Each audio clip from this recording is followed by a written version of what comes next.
चुनाव से पहले हम साथ साथ है का नारा देने वाली इंडी अलायंस चुनाव के समय एक बार फिर से बिखरती हुई नजर आ रही है।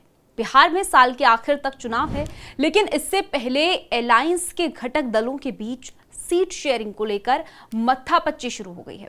एक तरफ महागठबंधन है जिसमें सीएम फेस को लेकर एकमत फैसला नहीं हो पा रहा है, दूसरी तरफ केजरीवाल है जो महागठबंधन को भाव नहीं दे रहे हैं, तीसरी तरफ हेमंत सोरेन है जिसको तेजस्वी यादव भाव देना नहीं चाह रहे हैं। तो क्या बिहार इलेक्शन से पहले महागठबंधन में दरार पड़ गई है? सवाल का जवाब जानने की कोशिश करेंगे। साथ ही हेमंत सोरेन किस तरह अब महागठबंधन की मुश्किलें बढ़ाने वाले हैं, ये भी जानने की कोशिश करेंगे। लेकिन उससे पहले आयुन भारत बिहार झारखंड को जरूर सब्सक्राइब कर लीजिए।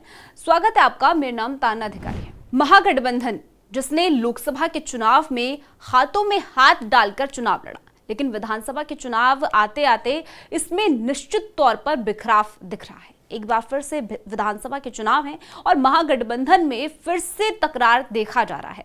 दरअसल बिहार में महागठबंधन की 3 दौर की बैठक हो चुकी है, लेकिन जेएमएम को एक बार भी बैठक में बुलाया नहीं गया, जिससे कि झारखंड के मुख्यमंत्री हेमंत सोरेन नाराज है। और नाराजगी इतनी बढ़ गई है कि जेएमएम की पार्टी ने आरजेडी को खुली चुनौती देते हुए कह दिया है कि अगर उन्हें गठबंधन में शामिल नहीं किया गया तो वो हर हाल में अकेले ही 16 सीटों पर चुनाव लड़ेंगे। हेमंत सोरेन का यहां तक कहना है कि अगर जेएमएम का बहिष्कार किया तो भाजपा को फायदा पहुंच सकता है और इंडी ब्लॉक कमजोर होगा। लेकिन आखिर हेमंत सोरेन की पार्टी को बिहार में भाव क्यों नहीं दिया जा रहा है, जरा ये भी जान लीजिए। दरअसल तेजस्वी यादव की पार्टी का कहना है कि जेएमएम का बिहार में मजबूत प्रभाव नहीं है। आरजेडी के मीडिया प्रभारी कैलाश यादव ने कहा है कि इंडी ब्लॉक में जेएमएम की भागीदारी पर आखिर फैसला पार्टी के शीर्ष नेतृत्व करेंगे। लेकिन इसका एक दूसरा पहलू भी है, जरा उसे भी समझिए।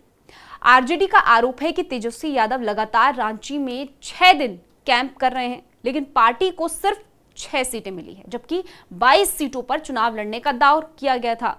साथ ही राजद का चुनाव जीतकर आए 4 विधायक सरकार में हैं, फिर भी पार्टी को टीएसी गठन, बोर्ड, निगमों और सरकार के कोऑर्डिनेशन कमेटी में जगह नहीं दी गई है। सिर्फ कांग्रेस और जेएमएम को ही इन जगहों पर शामिल किया गया। झारखंड को लेकर यहां आरजेडी का यह सवाल है कि झारखंड में उसका कौन सगा है। तो अब आप ये समझ गए होंगे कि आखिर महागठबंधन में ये दरार पड़ क्यों रही है।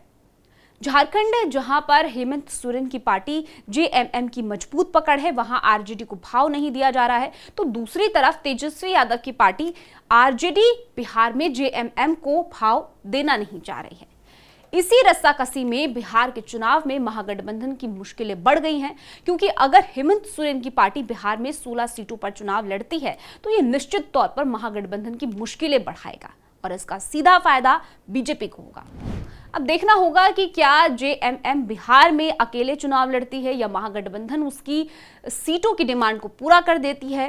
क्या होता है यह आने वाला वक्त बताएगा, लेकिन जेएमएम की बिहार में एंट्री से चुनाव के समीकरण जरूर बदलने वाले हैं। इस पूरी स्टोरी को लेकर आपकी क्या कुछ राय है, कमेंट सेक्शन में हमें जरूर बताइएगा। खबर में इतना ही, फिर मिलेंगे एक नए मुद्दे के साथ। आप जुड़े रहिए आयुन भारत बिहार झारखंड के साथ।